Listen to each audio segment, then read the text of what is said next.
It is now my pleasure to turn today's program over to Natalie Schubert, National Director of Enterprise Consulting Services at Rico USA.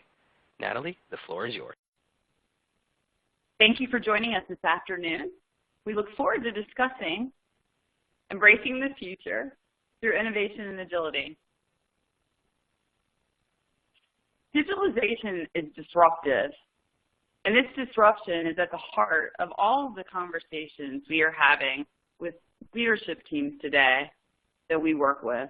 And it's not surprising, as it presents the most significant threat and opportunity any of us have faced in business. Just consider the fact that new digital business models are the reason why just over half of the names of companies on the Fortune 500 have disappeared since the year 2000. A day doesn't go by that I'm not involved in conversations where we're speaking about Uber or Airbnb or the disruptions that companies like Amazon and LinkedIn and Zappos have had in the market. And yet we're only at the beginning of the adoption of this technology. While the digital transformation of industries certainly will be profound, we must keep in mind that it'll have wider economic and social impact too. As with any other previous revolutions driven by steam and coal, electricity, and computers, we will continue to see innovations in everything. The thing that's interesting about this disruption is how fast and quickly it's moving. This disruption is certainly fluid. We've talked about the disruption to companies in the Fortune 500. But it also allows us to reach new customers immediately at virtually zero marginal cost. It allows businesses to be able to compete in new sectors. It allows us to collaborate with peers and competitors. And it allows us to massively improve quality and productivity by converging technology and sources of data. Understanding and being able to manage data will become an integral part of how we speed to market and create innovation. Things like smart glasses that begin to combine data from the cloud, augment reality, 3D viewing allowed to be able to transform the quality, productivity, safety, and cost associated with things like manufacturing or supply chain distribution. And addressing the nature of fluid change is now a business requirement. As we work with customers, we see our customers look to how do they integrate things like a bimodal IT operation, moving from a marathon methodology of implementing infrastructure software platforms to a journey mapping, agile, Scrum Master methodology that allows them to quickly implement solutions, get feedback from their customers, get feedback from their workforce on the impact and change on the fly. Looking at solutions that are services as opposed to on-premise to allow them to change more quickly. They're looking to disrupt before they're disrupted. They want to drive value from data in new ways. They're embracing a world of rapid experimentation that allows for the ability to innovate faster. Success is no longer about changing strategies more often, but being agile enough to execute multiple strategies concurrently. And success will require CEOs to develop the right leadership capabilities, workforce skills, corporate culture, one that has an ongoing sense of urgency to support this digital transformation. With the speed of change, it's imperative for current leaders in the market to establish new ways of doing business. It's not enough to have departments focused to incremental improvement. There's a need for innovation. There was a time, from a consulting perspective, we talked to our customers about process improvement. Today, we talk to our customers about continuous innovation. Is it possible to create and sustain the sense of urgency required for continuous innovation? What we're seeing is the larger the organization we work with, the vast majority of the management and workforce are content with the status quo or outright resistant to new ideas and pockets of their culture, oftentimes leaving their organization slow and stopped in their initiatives. When they're trying to create ongoing change, it becomes an even greater challenge. Others we've witnessed experience short-term success struggles to keep up the sense of urgency needed to accomplish a bigger goal to sustain a high level of performance over time. With the anticipation of the problem, leveraging the right approaches will allow for your organization to solve for this. We are experiencing it in action. The key messages. Authors like John Kotter, who authored Leading Change, Our Iceberg is Melting, and a Sense of Urgency, relays a methodology and a thought process that allow great organizations to sustain urgency and innovation needed in today's world. Being witness to some of the greatest organizations today, we watch them bring the outside in, behave in a culture that demonstrates urgency themselves, go beyond business cases, and deal with the naysayers, or as John Kotter calls them, the no-nos. See if you can use the crisis wisely and effectively. The difference in all of that is after the short-term win, these actions must be taken again and perhaps again. And with each iteration, it becomes harder to keep the sense of urgency.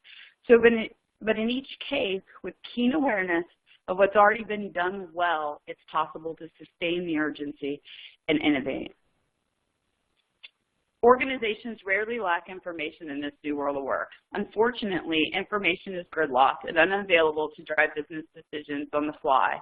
According to the Rico's commissioned research from IDC, there are 6 ways information becomes gridlocked. And we're going to spend some time talking about that this afternoon. There's a lack of collaboration tools. Oftentimes, there's multiple platforms, right? So they're not consistent across the enterprise.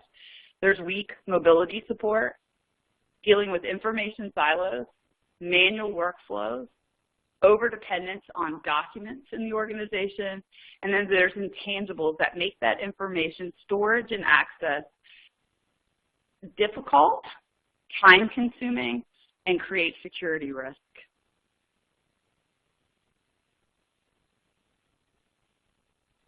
The study I just mentioned actually took a look at organizations through surveys and in-depth interviews to understand when they begin to address their information's mobility, what's the positive business impact they can achieve.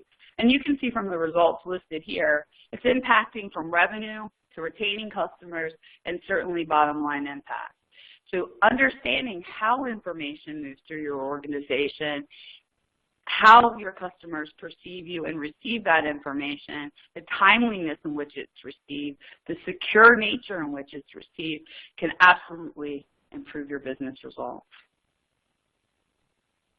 How information flows through your organization is a key in being able to harness its powers. Information is created by capturing ideas from people that begins with business information flow. So the input here to throughput, how the information moves around your business and carries that business value, and output, delivering the right information to the right place at the right time and in the right format so that it can be consumed by its intended audience and most efficiently act upon. So if you look at it from a business process perspective, the input, throughput, output model is very similar to a SIPOC model, right? Relationships in a lean manufacturing term, if you're familiar with those concepts, and thinking about waste as it relates to information instead of goods, products, et cetera, makes understanding the challenges that your employees and customers experience. If you look at it from a governance, risk, and compliance standpoint, the flow actually functions more like a cycle. As an output may form another's input, what we found is the more cycles that exist and how you move information over the total life of it, the more turbulent the flow, leading to lost integrity, diffused value, and increased chance of breach or risk. When you look at your organization from an organizational change management perspective, the human element to this flow is that most people can't even describe what happens to the information after they interact with it. And many times the processes and decisions that they make are more likely based on the way we've always done it rather than executing on a strategy that crosses functional silos and hierarchies.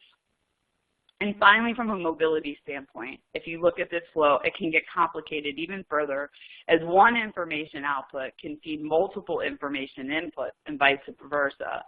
Flow looks more like spray when the hands of mobile users or rain when it's in the cloud. Bad joke, but certainly an effective analogy. So what is information mobility? Information mobility is about making an organization's information as mobile as its people are. And as Rico works with its clients, it really focused to encompassing in 3 areas. Improving how people work via innovation that address their unique work styles. Addressing the information management requirements of the workforce. What's needed, when, in what form. And the governance surrounding that information, ensuring the technology infrastructure actually supports the needs of the workforce and the company to deliver the desired business results. Our ability to involve technology, services, and deep expertise in capturing, transforming, and managing information, we're able to empower our customers around the globe with our services and solutions that actually allow them to create workers that collaborate across time zones and locations, ensure that the workers have secure access to information, work processes and workflows from anywhere on any device, that they're able to consume the nature of what we call unstructured data and content, that they're able to aggregate data across the information silos to make better business decisions, and to make them quickly. And when the next question comes, when they're looking at that data, to be able to drill down and ask the next question.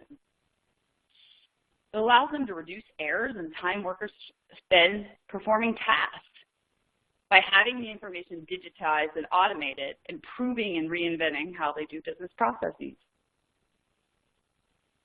Turning trapped information into useful data, right? Getting it into the hands of your users in a secure and effective way, keeping your intelligent property secure, and optimizing the value of your information and assets. One of the biggest things we see, and certainly the larger, the more traditional the business has been, we've seen them really struggle with how do they take data to action. So many of the leadership teams we work with don't have access to the data and information that they need quickly. It's often a rear view mirror approach. It's not accessible. It doesn't allow them to ask the next question easily and to drill into that information. And technology today is allowing us to help our customers get access to these disparate sources of data, create visibility that allows the business access to key information easily.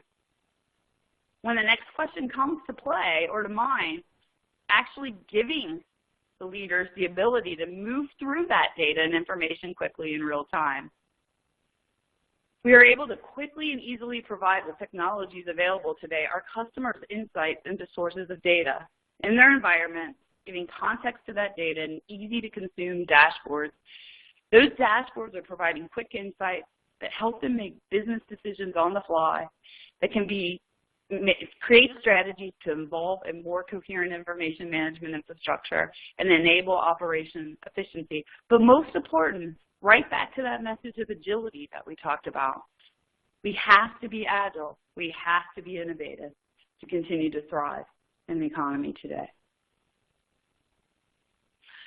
So how are you taking an innovative approach inside of your organization?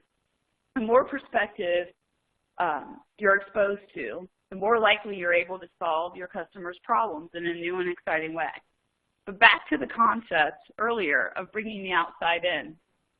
Bring in emotionally compelling data, people, sites, sounds, experts. Create new ways to capture business insights and turn them into action. Having the luxury of being a guest in our client's home and helping them cross-pollinate concepts, approaches, and best practices that we know are working quickly allows them to apply new ideas for fostering an innovative culture. They're not trying to invent it solely on their own. often the best ideas come from crossovers from different industries or backgrounds. Simple examples that we all see or hear about every day. iTunes, for example, combined expertise for both software and music industries. Tesla cars brought together experiments in auto engineering and renewable energy. Again, bring the outside in to spur innovation.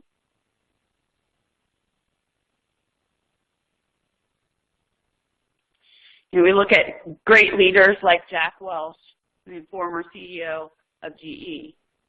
And I love this quote. If the rate of change on the outside exceeds the rate of change on the inside, the end is near. And while it certainly isn't all gloom and doom, we're truly in a world where innovation will make the difference. We're being agile and thinking beyond what's happening with technology, but what needs to happen in your environment to impact the way you do business, to change culture, and to innovate really is critical today in a way it hasn't been in the past. So you take the time today to talk to Rico about innovating, being agile, and information mobility. And I'm not sure who you know, if you know fully who we are, right? Typically when I meet with customers, do they think of Rico as a leading innovator? Because we're actually one of the top 100 global innovators. We work with more than 850 of the global 1,000, and today do business with more than 265,000 businesses in the U.S. alone. Typically, people know us by the brand, the things that we put our name on, as opposed maybe to the services and the things we innovate. So oftentimes people know us for the technology, and we make incredible multifunctional technology, production engines, printers, cameras.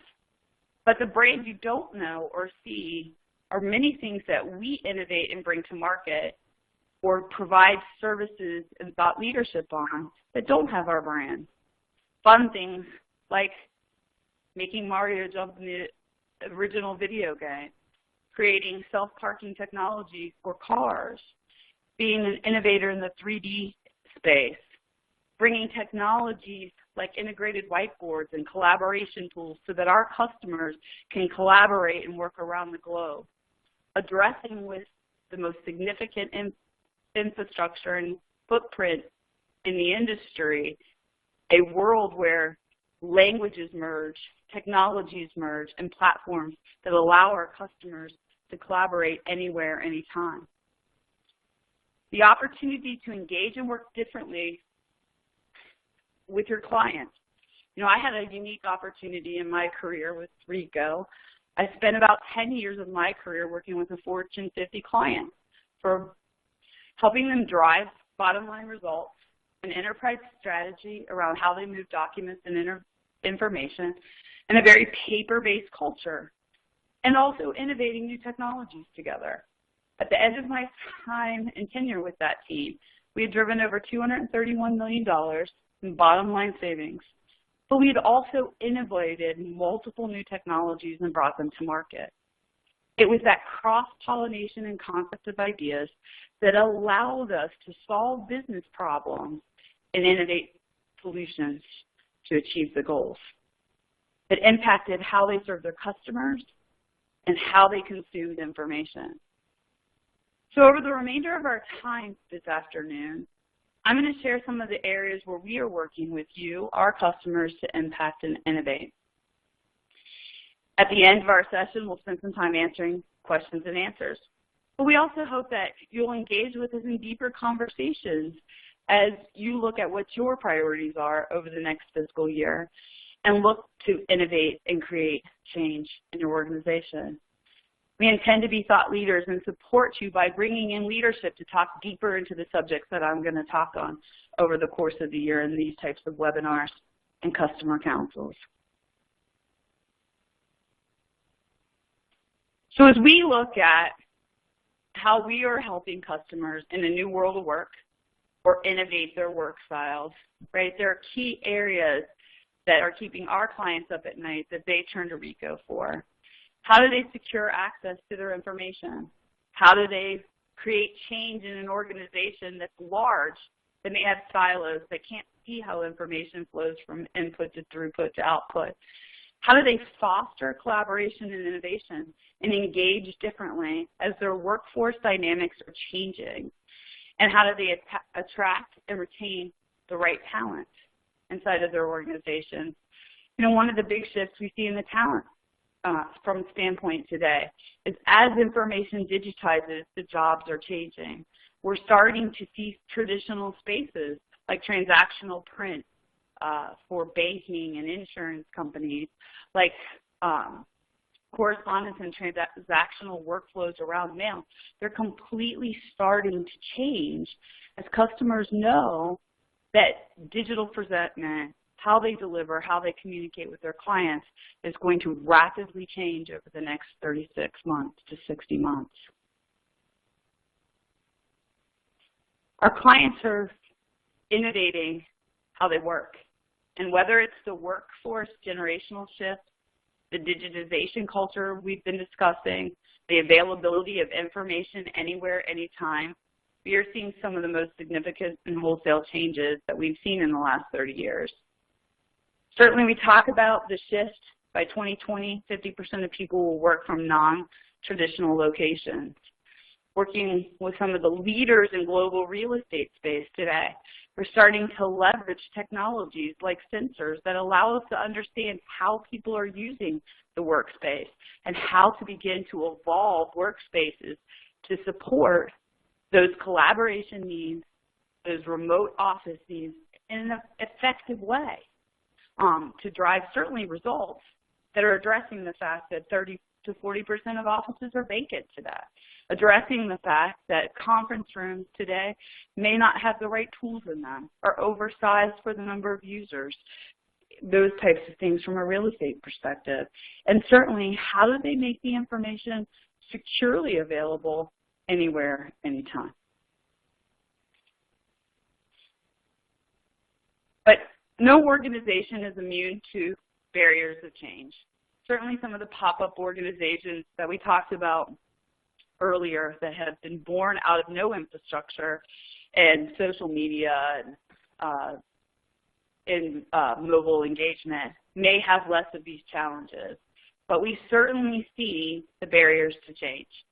And oftentimes, some of the largest, most successful companies, we still are surprised by the department silos, the paper-based and unstructured information challenges they have, their ability to actually get their employees to adopt, and the resistance that goes on to that change. That sometimes when they're successful, there's not the sense of urgency. There's a complacency there that people actually resist and fight the change. And how can we help our customers get through those barriers at this important time? We're looking at many of our clients changing their workspaces, moving from that 70s, 80s, 90s office style of high cubes and offices to more collaborative spaces, to spaces that are mobile, hoteling, they come in and work in. What challenges have they seen in that?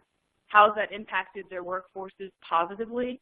How has it impacted their workforces maybe not as positively? We're seeing organizations put best practices in organizational change management around these types of implementations and have significant success. One of our clients, a global biopharmaceutical company, pictured here, right, has really taken the time to put a change management methodology around how they've implemented these solutions. And they've onboarded their employees in unique ways and engaged them in the process and are seeing a very effective outcome for making this type of change in their environment. Rico has also gone through this on a global basis in terms of changing how their workforce collaborates. We talk about the generational shift and the need to do this as the millennials enter the workforce in large numbers. But what's the impact to our IP and our capital and our baby boomers and our generation X and Y? How do we keep all of these workforces engaged, collaborating, and bringing their best on a day-to-day basis. And those dynamics have to be addressed, and they're unique for each organization because the mix of talent is unique in each organization. And the message and services that they're bringing to the consumer are business to business. We often see organizations make the mistake of going out and saying, we're going to choose the technology before we understand what we call the destination or a roadmap. Oftentimes they have the technology in their technology stack, they're just not using it to its fullest capabilities. Many reasons why. Oftentimes they have dozens of those platforms in their portfolio, but they're not integrated and they're frustrated. And they'll go to market with an RFP or a bid process that is either disrupted or slowed down when they realize that they don't even understand what the requirements are of their end users. Technology is certainly a means to a goal, but you've got to have a roadmap and understand where you're going. And selecting a technology that takes you 24 to 36 months to implement today, with as fast as technology is changing, is not always the right decision. So no matter what the changes for the future of work brings, the strongest and best performing businesses will stay on top of these changes. They improve the ways they use technology, they manage information, and they get the most out of their workforce. Our approach at Ricoh is based on 6 key value areas. We work with our clients to understand work-style innovation, how they can transform processes, innovate their business, governance, risk, and compliance, how they impact their customer experience, enterprise mobility, all wrapped in a methodology that includes organizational change.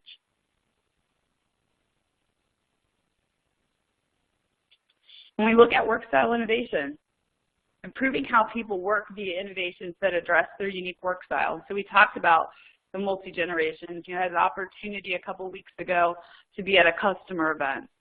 And we were looking at the unique differences between 2 major organizations. And the environment and mix was completely different.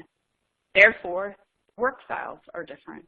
How you engage, how you incent, how you collaborate and retain that workforce has to be addressed by those dynamics.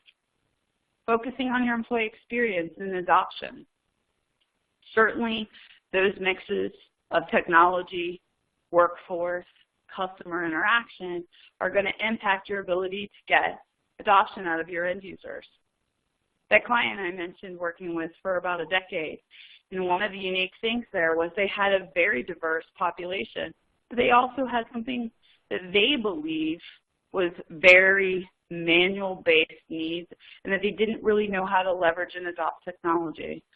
I watched that organization implement 14 enterprise technologies and get almost 100% user adoption. I watched them implement dozens of projects with their change management team across their organization every year and get the adoption that they needed because they took seriously change management and what it took to really onboard employees and understand how they worked. And they invested in it. And that investment returned dividends. Oftentimes, we acknowledge that we need change management, but we don't understand the barriers it's creating, and we don't effectively have a program stood up around our implementation. So empower your employees with the information so that they can make quick decisions to innovate and change. Customer experience. All of our clients, obviously, that's the key here, right? Expand your business opportunities, improve your customer experience, create engagement, create satisfaction, bring that voice of the client in, and integrate services, right? Be able to market and campaign manage, be able to understand what your clients want, be able to get that voice of the customer faster than your competitors, be able to get it in a way that's meaningful, that you can use that information and insight to actually execute a strategy. So many of our customers have rich, rich data, but they can't get their hands on it. And when they're getting their hands on it, it's delayed, They get frustrated. They can't get to the levels that they need to be able to make insightful decisions quickly enough. So how do you transform? And how do you create that? It starts by at least initially working with a key team to create that strategic roadmap. How are you going to get that access? How are you going to automate, re-engineer, or bring key departmental and information together? So many times, though, customers talk about the fact it feels like boiling the ocean. How do we do this well? Where can we dig in and dive in? And we have a methodology that helps them get those insights. On the other side, we have customers that very clearly know what their gaps and misalignments are and what information and insights they need to be able to even generate that roadmap. But having that plan and continuing to update it and execute against it are critical. Governance, risk, and compliance. From a governance, risk, and compliance standpoint, obviously we see it all over the news today. What's happening, what's occurring, and it's really probably one of the real downsides for many of certainly my generation from a digitization and what's happening, right? What are those risks? And oftentimes the fear of risk slow us down. So organizations face certainly internal and external threats to their information every day, every minute at this point, as well as deal with regulatory processes which are designed to prevent losses. But they also create administrative burden as a consequence. And at the core, our clients' concerns boil down to the uncertainty of when risk events will happen and how they might impact their organization. For Rico, governance, risk, and compliance is based on a fundamental principle of measuring uncertainty for our clients. Where does your data lie? Its life cycle, its value, and who owns it. Once the unknown is measured, then you're able to leverage the insights to create a proactive information governance strategy instead of a reactive one. These strategies enable transparency, they enable control, and they certainly enable transformational change. They close the gaps between planning and execution, between policy and practice, and they turn functional silos and isolated systems into predictable, streamlined operational flows. Almost too good to be true. Governing your information is more than just adding another layer of protection technology, which is mostly what we see our customers do. When you're assessing maturity levels in your adoption of core applications for managing and securing that information, we're able to demonstrate the impact of risk, from system failure to inconsistency in user processes, and then create a clear path forward to managing the newly structured information, leveraging certainly cutting-edge technology, which is socially engineered to fit your culture and remain sustainable from the next series of risks. Enterprise mobility is no longer a luxury, it's a business reality. Your employees expect to have access to information within the organization at any time from anywhere on any desk. Yet I'm shocked when I walked into many organizations how cumbersome it is to get simple insights on things like billing, on things like leases and mortgages and contracts and information that's critical to operating the business every day, and how cumbersome some of the major organizations have made it to get access to that information. You need to have that information accessible in a secure fashion. So sometimes that's used as the excuse. That's why it's not readily available. But it's able to be. And it's able to be well controlled and actually create less risk meeting your industry requirements for compliance. Your customers expect simplistic access to the information pertinent to them that is fast, easy to consume, and secure. We help our customers in an industry tackle the task of creating an enterprise that is mobile yet secure, agile yet compliant, and accessible yet controlled. The strategic approach we take was born from years of innovating mobility as a company, and over 80% of our workforce is mobile. It's been exciting to see how Rico has evolved over the last few years in its ability to have information readily available and adjust to the changing workforce. We've met the challenge of an increasingly mobile workforce by focusing on the processes that need to be supported.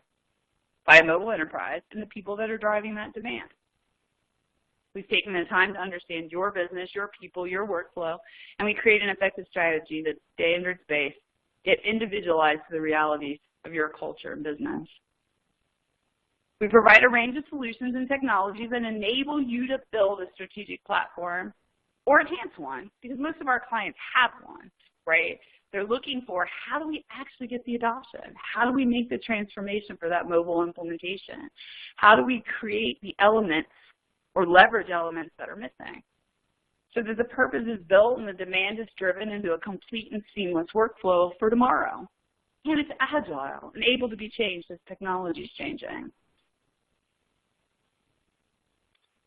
We certainly have the know-how and resources through our 80 years of managing information and managing them for some of the major players in the industry, helping them drive home their most pressing customer-facing initiatives and providing strategic support, meeting their security and governance, and they're ultimately helping them maintain a well-maintained information lifecycle.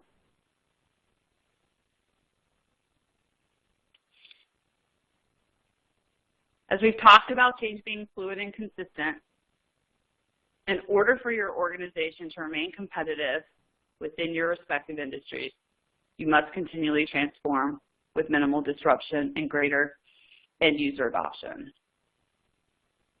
And there are many ways to take a look at how you do that as an organization.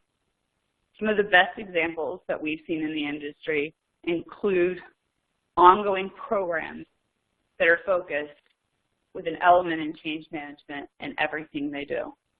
Understanding what it takes to actually get the end user adoption, and having the wherewithal to be able to adjust and change quickly, be able to listen and get the voice of customer regularly, and be able to see it through, especially the larger your organization. By leveraging this in-depth organizational change management and having a roadmap to analyze your environment out of the gate if that's not in play today, or if it's not part of your culture, that will have an impact, positive or negative. The organization's ability to achieve that change, including change history, what are your enablers and barriers, who are your sponsors, what's the length of time that you're looking for that change, because that has an impact as well, and then ultimately, what is the impact to your end users. We see organizations take all different types of methodologies to try to implement change.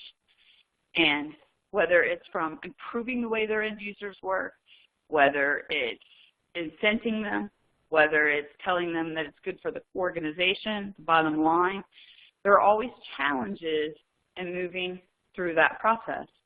But those that have an approach, methodology, and around their largest implementations see the most success.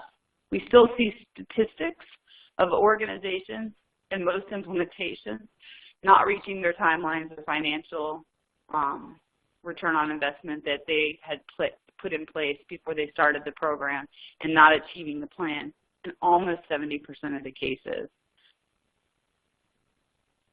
I have watched organizations do this well, and in every case, they take this into play. The success of innovation is dependent upon and requires the adoption and support of people. Without that support, innovation will not occur. Organizations won't realize the results. And through an establishment of a learning culture within your organization, you can begin to focus on a workforce culture that not only seeks innovation and collaboration, but results in a more engaged employee. And that employee understands the need for fluidity and constant change. As a result, your workforce will begin to accept and expect new technologies, tools, and resources as they align to the organization's change management roadmap and vision. Organizational change management must be scaled to fit the project needs and tailored to the organization. We leverage proven methods and tools to deliver this program and monitor its success and make continuous improvements to ensure the realization of projects, goals, and objectives. By leveraging effective organizational change management strategies, you'll be able to weather the constant ebb and flow of the change and continually drive innovation throughout your organization. one of the projects, it's a simple project, but certainly one that I found interesting. Worked with a large organization. They had 5 technology platforms around how they delivered financial information to their employees. Yet they had hundreds of millions of dollars in costs in that infrastructure. They had users spending millions of dollars to recreate that information in a manual-based process. And through a simple understanding of working with them, we were able to identify one of the tools in their 5 actually addressed every challenge and the reason that they had administrative assistance throughout their entire enterprise, rekeying financial data, spreadsheets, quarterly financials, monthly financials, and year-end financials. They had a piece of technology that resolved it already in their technology stack, but they hadn't trained effectively. They had 3% adoption in their environment, although they had licensed it to over 60% of their users. Just a change management culture and program allowed them to sunset 4 systems, take on the adoption of that enterprise tool across the board, and reduce their costs associated with managing that significantly.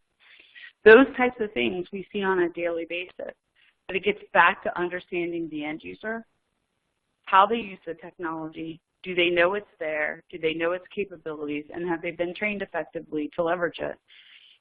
And those types of things happen every day. So hopefully you've enjoyed the last 45 minutes.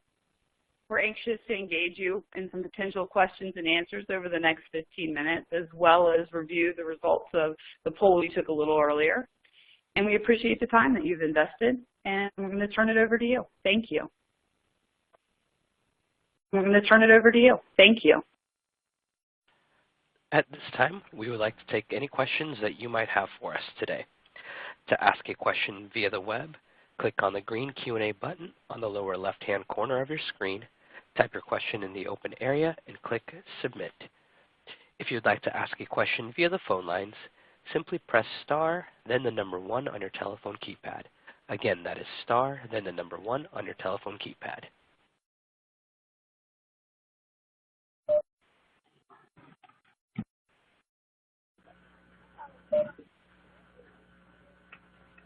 There are no audio questions at this time. Okay, well, thank you. So we do have some typed in questions this afternoon, and we also have the poll results to share. So as we take a look at the results, we look at the fact that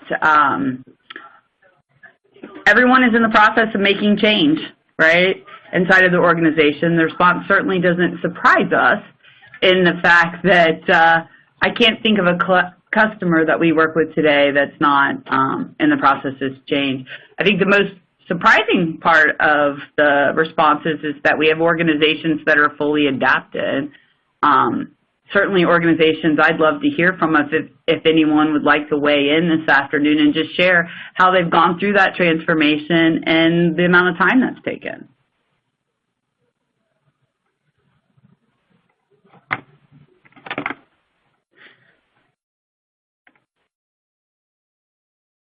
Doesn't sound like we have any takers, and I wasn't trying to put anyone on the spot. So with that, I'll turn over to some of the questions that have been typed in this afternoon. So first question, apologize, it just popped off the screen, so give me a second. Is regarding managed print services and managed content services. Paper printing is a convenient personal preference for many employees, but not a necessity. What is an effective way to assess true employees' needs versus status quo preferences? There are a couple of ways that we're seeing organizations do this, and certainly as they look across their organization at the types of documents and information they print, one is identifying and prioritizing what it's utilized for. Typically what we find is there's a great deal of documentation and paper and labor processes when line of business applications don't speak to each other. when there are infrastructure inhibitors in terms of how they move that content, document, or information, or there's outside beliefs or reliances on other organizations. And we use technology a lot today to identify that list and be able to prioritize from an analytics perspective where we can impact the business and drive positive outcomes. In terms of general utilization around just, hey, it's a cultural, it's a generational preference, right? As organizations start to shift the number of devices, the access certainly to that technology, we find that there are platforms out there that allow us to ease how they use technology and require less print, and using some different methodologies in those organizations to get there. We tend to not focus on the limited use of paper. We tend to focus on the big pockets of it because that's really where the cost efficiencies are gotten. We see organizations oftentimes will drill down into the user when they see they are on a path to paperless, and we found that that doesn't really yield the financial results and impact for our clients. And really, you're just looking for that ongoing change in terms of the technology that's available to them. Usually, when there's a lot of paper, there's reasons why. When we look at how we comment, another question that came in that comments on what are we seeing from an outside collaboration and security perspective. And I think there are a number of challenges right now in terms of as we see the world move to integrated technologies, voice over IP, using video conferencing, right?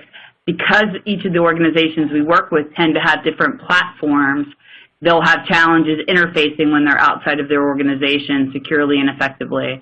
There are some great technologies on the market today that solve that problem as a service and allow us to do that. I know our organization actually uses one that allows us to work with all the major platforms and APIs that are out there, allowing us to do more remote working and interfacing with our customers. From a security standpoint, I'm going to be very honest. I've got really smart people that are great at security, and it's not my background. But we will certainly share and collaborate as the webinars and information and insights continue. I'd be dangerous talking on that topic. Another question that came in, great, what are legal departments doing to reduce file cabinets? And it's interesting, we're working with a major real estate law firm in New York City right now on their path to paperless. And I remember when we started the journey and conversation with them, we had an individual on my team say that's actually an oxymoron. And but what we found is a very strong commitment, a leader that comes from actually the IT space that understood the technology, and as we help them in their environment innovate or reinvent how they work, they're getting significant adoption. Some of the things that they've been able to do is really just around the access and availability of information, how they're training them to be able to mark up and leverage information just like they would a document, quickly be able to move it and access it anywhere. We're finding that the partners and the associates at the firm are huge adopters of the technology because now the information is available to them mobily and in an instant without carrying that information as they're traveling.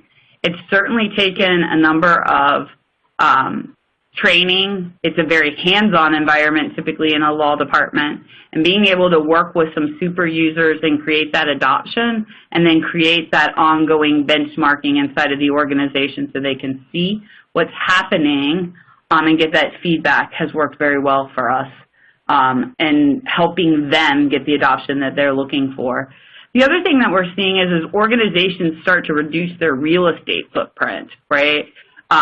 They actually create a program around how they're going to go about digitizing the information, understanding what their end users need from what we call metadata or unstructured perspective so that they can get that information quickly and in a way that's meaningful to them. Oftentimes, that's been lost in the process, and they've found that finding information is more difficult when it's not on paper, hence the reason they're storing it.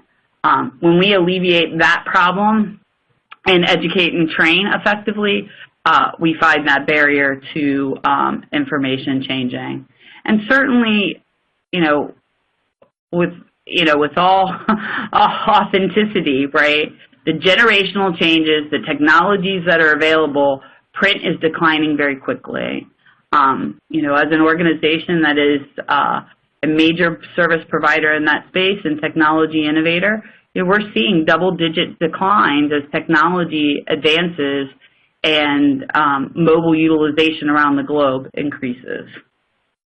Let's see, what other questions do we have? On a typical project, how many people are assigned to handle the people change management? It seems to me that this is a critical piece for success. It absolutely is, and it depends on the complexity and size of the implementation. In an organization, the one that I talked about working with for 10 years prior to leading the consulting organization for Rico, that organization had had a team of 85 doing change management across their enterprise from an operations standpoint, but they also had about 300,000 employees. Inside of that, Rico provided an element of helping them stand that up around documents and information, but they also did it around all of their operational business processes. As we work with a major insurance provider right now to relocate several of their large facilities, digitize their information, their change management team is running between 8 and 12, right? And the reason for that has to do with the number of locations, the complexity of what we're owning there, and the places and touches. Now, that doesn't mean those 12 individuals are full-time all the time. Rico's footprint allows us to scale up and down really across the globe in an organizational change management perspective. In my organization, which is U.S.-based, that I lead all across the country, is primarily where we're engaged in touching. And so you can see there's a great flexibility. We've done phenomenal projects, though, with as few team members as 2 engaged in making that transformation. Make sure I've answered all of your questions. Yeah. I think that I've answered all of your questions, and we're at the top of the hour. I very much appreciate you taking the time, and I hope you have a great day. Thanks to all of our participants for joining us today. We hope you found this webcast presentation informative. This concludes our webcast, and you may now disconnect. Have a great day.